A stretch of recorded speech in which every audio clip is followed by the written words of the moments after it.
मानव कंकाल तंत्र शरीर का बहुत प्रमुख तंत्र है। यह अस्थियों, उपास्थियों तथा संधियों से मिलकर बना होता है। इसका प्रमुख कार्य शरीर को आधार प्रदान करना है तथा शरीर के आंतरिक भागों की रक्षा करना है।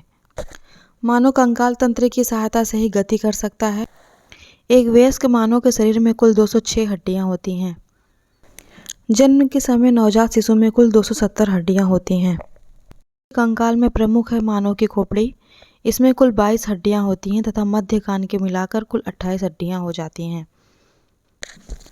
मानव मस्तिष्क इसी खोपड़ी यानी क्रेनियम में सुरक्षित होता है।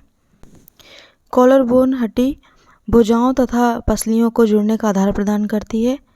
पसलियां कुल 12 जोड़े में उपस्थित होती हैं, जिसे पिंजर कहते हैं।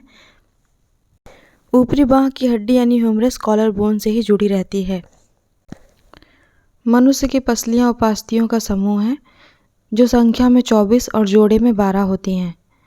यह एक पिंजर के समान होती हैं, जिनमें मनुष्य का हृदय सुरक्षित होता है। भुजाएं। मानव भुजाओं में 3 प्रमुख हड्डियां होती हैं। पहली ह्यूमरस, दूसरी उल्ना, तीसरी रेडियस। ह्यूमरस हड्डी कॉलर बोन से जुड़ी रहती है। मानव के दोनों भुजाओं को मिलाकर कुल 54 हड्डियां होती हैं। मनुष्य का मेरुदंड प्रमुख शरीर का आधार है। यह शरीर को गति प्रदान करता है तथा सहारा देता है।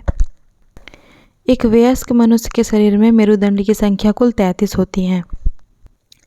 पेल्विक हड्डियां जांघ की हड्डी यानी फीमर के शीर्ष के लिए साकेट बनाती हैं और जांघ की हड्डी के साथ कूल्हे के जोड़ का निर्माण करती हैं।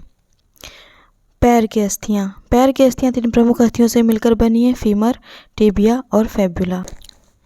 शरीर की सबसे लंबी अस्थि फीमर जांघ में ही मौजूद होती है तथा शरीर की सबसे छोटी हड्डी कान में मौजूद होती है, जिसका नाम स्टेपिज है।